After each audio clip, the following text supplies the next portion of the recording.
Mundo Neurodiverso, un podcast creado por ATSAN, Centro Psicopedagógico y Psicoterapéutico, el espacio donde las condiciones del neurodesarrollo importan. Información, mitos, preguntas frecuentes, entrevistas con expertos, testimonios y más. Aquí creemos que no importa cuál sea tu condición de vida, soñamos con un mundo donde todos puedan ser ellos mismos y ser celebrados por lo que son. Un mundo de diferencias es un mundo de posibilidades. Comenzamos. Hola, ¿qué tal? Bienvenidos a Mundo Neurodiverso. En esta ocasión, en nuestra siguiente edición de Una vez en el consultorio. En esta sección, ¿qué es lo que buscamos? Bueno, platicar un poquito de algunos casos que nos ha tocado, hemos tenido la experiencia de trabajar con ellos y de conocer y, bueno, aprender de ellos, ¿sí? Mi nombre es Guadalupe Romero, soy licenciada en Educación Especial y soy cofundadora del Centro Psicopedagógico ATSAN, aquí en Guadalajara, en donde trabajamos con personas con condición del neurodesarrollo. ¿Cuáles son las condiciones del neurodesarrollo? Autismo, Asperger, trastorno del lenguaje, el déficit de atención, entre otros, ¿sí? Bueno, pues el día de hoy vamos a platicar y les quiero compartir de algunos casos en los que estuve pensando y que créanme que me costó de pronto trabajo el elegir de pronto, porque cuando veo estas inquietudes de los papás, digo, ¿cuál voy a elegir? ¿Cuál voy a elegir? No. Pero bueno, en esta ocasión les voy a platicar de 3 casos diferentes que creo que son un claro ejemplo para poder resolver esta inquietud. ¿Cuál es esta inquietud? De si las personas con autismo son genios. Creo que es algo que hemos estado escuchando en muchas ocasiones. Ya también en una ocasión nos llegó una pregunta hace tiempo y lo resolvimos en un capítulo de Sacúdete la Duda. Sin embargo, sigue existiendo estas inquietudes y estas dudas. Entonces dijimos, vamos a traducirla en casos más específicos. ¿Por qué? Porque además encontramos esta idea de si son genios. Hay personas que creen que son genios, pero también encontramos estas otras inquietudes por parte del padre de familia o de las escuelas. Generalmente también lo encontramos en las escuelas, en donde me dicen auxilio, ¿no? Lupita, por favor, dime cómo le hago para abordar esos temas de interés. Le cambian a ese tema de interés obsesivo que no me permite enseñarle otra cosa, ¿no? Que todo el tiempo está hablando de lo mismo, que está interfiriendo de cierta manera en el aprendizaje. Entonces vamos a resolver si son genios, por qué serían genios si estuviéramos hablando de ser genios y entonces ¿Cómo podríamos aprovecharlo, ¿no? O cómo tendríamos que abordar esas cuestiones. Y vamos a empezar con el primer caso, ¿no? O sea, de verdad les digo que me costó un poquito de trabajo elegir entre todos estos casos y estas experiencias que me han dejado muchos aprendizajes con mis pequeñitos, y no, algunos de ellos no tan pequeñitos como los que vamos a abordar el día de hoy. Y vamos a empezar con el primero, ¿no? En una ocasión tenía yo algunos años ya trabajando con un chico con diagnóstico que estaba dentro del espectro autista. Era un chico con el diagnóstico es espectro autista, tal cual el Asperger, ¿no? Lo que también es conocido como el Asperger. Y este chico tenía una peculiaridad muy específica, que era esta habilidad, y es algo que encontramos en otros chicos también con espectro autista, en donde tienen esta facilidad para reconocer el día de la semana de cierta fecha, tanto para años pasados como para futuros años, ¿sí? Por ejemplo, yo le podía decir, a ver, dime en qué día cayó el 24 de octubre de 1985, ¿sí? Y él a lo mejor me decía, en miércoles. Y si nosotros revisábamos el calendario, caía precisamente en miércoles, ¿no? Era muy interesante de pronto que pudiera hacerlo así, porque de verdad tenía muy buena habilidad. Y yo decía, bueno, ¿cómo le hiciste, no? En una ocasión en terapia le dije, ya, por favor, confiésame cuál es tu secreto. ¿Por qué? Porque no es una cuestión mágica, es una cuestión sin duda de algún cálculo mental que hacen. Y yo dije, bueno, pues ya me tiene confianza, vamos a sacarle el secreto. Y yo le preguntaba, a ver, dime, ya, en serio, platícame cómo le haces para poderme decir el día. Y me decía, pues, ¿cómo? Pues lo hago con mi cabeza. Y yo le decía, no, a ver, pero en tu cabeza, ¿qué haces? Pues pienso en el día y sé el día, lo hago con mi cabeza, ¿no? O sea, aunque tenía esta capacidad, porque sin duda en algún momento se aprendió ciertos calendarios de ciertos años, los días, porque algo que sí sabemos es que tienen muy buena memoria visual. De algo que les gusta, tienen muy buena memoria. Sin embargo, le costó mucho trabajo el poderme transmitir, porque de eso que sin duda se aprendió de memoria, hacía algunos cálculos para atrás o algunos cálculos para adelante. ¿Cuáles eran esos cálculos? ¿Quién sabe? Pero él no pudo poner en palabras una explicación para decirme cómo es que lo hacía, ¿no? Terminó diciéndome, oye Lupita, ¿tu cabeza no te da para eso?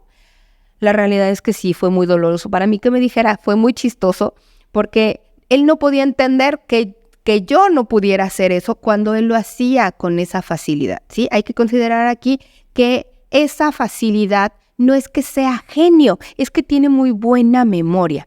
Y el decir si es genio o no es genio, acuérdense que una persona que tiene muy buena memoria tiene puede acceder a muchos conocimientos y almacenarlos en su cabeza y poder manipularlos. Pero no podemos limitar una persona con capacidades sobresalientes, que creo que así es el término actual, en que se aprenda de memoria algo o no. Aquí utilicemos y consideremos siempre la cuestión de la adaptación.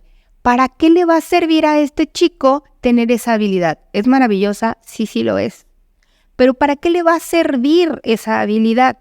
Va a poder interactuar con sus compañeros, va a poder, pues yo creo que lejos de sacar a su mamá de un apuro en algún momento en donde le diga en qué día cae tal fecha, que va a ser maravilloso, pues fuera de eso habría que ver realmente para qué le va a servir esa habilidad, ¿sí?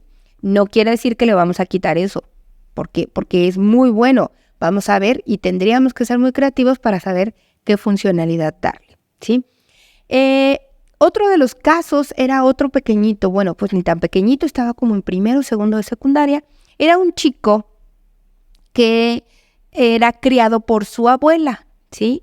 Y eso era muy, muy importante. O sea, ¿por qué les digo que era criado por su abuela? Por el contexto. La abuela, de esto que les estoy platicando ya hace muchos años, era una abuela de las de hace muchos años, no como las de ahora, que ya ahora las abuelas son muy modernas, pero en aquel entonces la dinámica de la abuela era, pues hacía todas sus obligaciones por la mañana, todos sus deberes en la casa, y en la tarde, después de recoger la cocina, ritualmente se sentaba a ver la telenovela.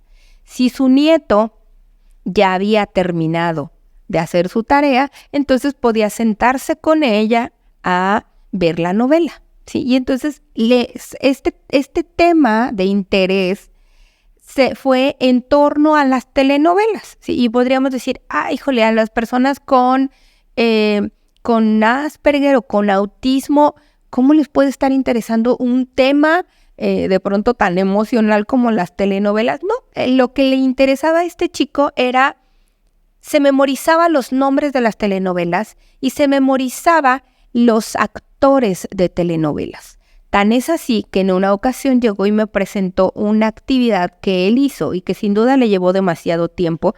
Era un documento en PowerPoint en donde estaban la novela. La primera página era, o la primera diapositiva era la novela del momento que estaba viendo la abuelita, la que más le gustaba en ese momento a la abuelita.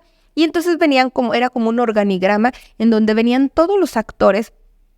Y si tú seleccionabas a cada actor, te venía como todo el descriptivo de ese actor, ¿no? En qué otras novelas había trabajado, cuál era el papel que había tenido, cómo se relacionaba con alguien más. O sea, era un tema muy peculiar, pero en torno a las novelas, ¿no? Si este chico no trabaja en Televisa o en cualquier otro programa de televisión que se dedique a hacer telenovelas, pues a lo mejor esa habilidad y ese tema de interés difícilmente le va a permitir adaptarse. Consideremos que estamos hablando de un chico que estaba en primero o segundo de secundaria.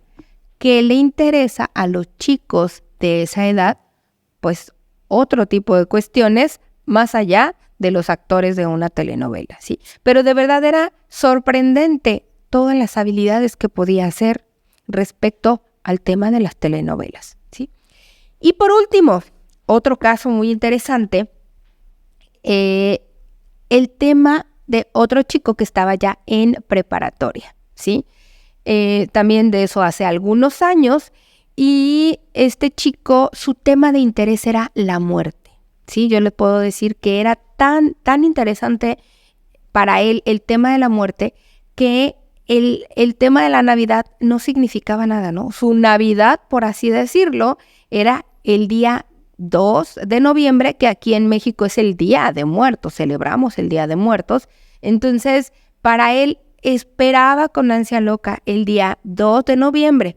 ¿Por qué? Porque se hablaba sobre la muerte y era un tema tan interesante para él y sabía mucho sobre la cuestión de la muerte, incluso cómo percibían la muerte las diferentes culturas y en diferentes religiones. Y él vivía algo que era de pronto entre chistoso y pues era muy peculiar, era que este chico vivía relativamente cerca de una casa funeraria y le llamaba mucho la atención y pasaba por ahí. Era un chico que pues no tenía amigos, le costaba mucho trabajo esta parte de socializar y pues a esa edad que hacía, salía a la calle y caminaba y caminaba y caminaba y caminaba y así pasaba sus tardes caminando y paseando. En aquel entonces se podía hacer, y él pasaba por ahí por donde estaba esta casa funeraria. Cuando veía que estaba en funcionamiento porque estaban velando a alguien, él se metía. Y lo más curioso es que él lloraba, él se provocaba el llanto para poder acercarse a ver a quien estaban velando, ¿no? O sea, era un interés muy peculiar. No me sabía decir qué era lo que más le interesaba o qué sentía al ver a una persona en la caja, en el ataúd. Le gustaba mucho. En una ocasión, dentro de este acompañamiento terapéutico, una de las actividades que hicimos fue que, como no le gustaba, o sea, salía en las calles, pero no tenía mucha función, uno de los objetivos era trabajar esta parte de ampliar su repertorio de intereses, y nos organizábamos, o yo lo organizaba más bien, para llevármelo a... fuimos una vez al cine, me lo llevé al cine, que él comprara las palomitas, que platicáramos después de la película, o sea, como este acompañamiento terapéutico. Y en una ocasión me dijo, ahora yo te voy a invitar a ir a un lugar. Entonces me llevó a una especie de mercado que hay aquí en México, aquí donde estamos nosotros, que se pone días antes del Día de Muertos. Y ahí encuentras todo lo necesario para hacer altares, para los panes típicos que tenemos aquí, el pan de muerto, que le llamamos nosotros, y había todo ahí vendían todo para el Día de Muertos. Entonces fue muy interesante el que me llevara, porque yo nunca había aprendido tanto de la cultura y de las tradiciones del Día de Muertos hasta que estuve con él y él me llevó a este lugar, ¿sí? Entonces, es un tema súper interesante, el de cada uno de ellos. Son peculiaridades muy, muy, muy específicas que pueden tener. Se pueden convertir en un tema obsesivo, de pronto sí, pero aquí también es analizar para qué, cómo le voy a sacar jugo, ¿no? Ya con esto también vemos que, o tendríamos que replantearnos si una persona genio, o para decir si son genios o no, qué funcionalidad le van a dar en su vida a ese tema que están teniendo, ¿sí? En estos 3 casos que revisamos, tanto el tema de esta habilidad para encontrar el día en el calendario, como el tema de las telenovelas, como el del tema de la muerte, si no lo encaminamos a algo funcional, a algo adaptativo, se va a quedar allí, se va a quedar en un conocimiento que posiblemente se convierta en obsesivo, pero que no le va a ayudar para nada, ¿sí? Aquí la invitación, y yo he tenido casos en donde de pronto algunas maestras me dicen, ¿cómo le hago para quitarle ese tema de interés? No le quitemos el tema de interés. Todos tenemos temas de interés. Simplemente el resto de las personas que no tenemos espectro autista, pues nos enseñaron a inhibir ese interés para poder enfocarnos a las obligaciones. Pero imagínense si pudiéramos encontrar estrategias para que ese tema de interés lo podamos llevar a nuestra vida diaria y nos permita y se convierta en este puente para aprender otras habilidades y otras funciones. ¿Y por qué no? A futuro, que ese tema de interés nos dé para comer, nos dé para vivir en una carrera, en un oficio, ¿sí? Entonces, aquí reconozcamos que no se trata de que son genios o no. Tienen muy buena memoria, aprenden lo que les interesa, tienen una capacidad de investigar y de buscar y de saber más sobre ese tema. Y el otro punto es, no se los quitemos. Busquemos estrategias para poder utilizar ese tema de interés a nuestro favor como maestros o como padres de familia. Bueno, con esto y con estas experiencias que revisamos el día de hoy, espero que pues nos quede un poquito más claro la respuesta a estas preguntas y pues bueno, nos vemos para la siguiente edición con muchas más historias. Si te ha gustado este podcast, compártelo. No olvides seguirnos en nuestras redes sociales, YouTube, TikTok, Facebook e Instagram como @centroatzan. O visita nuestra página web al www.atzan.com.mx.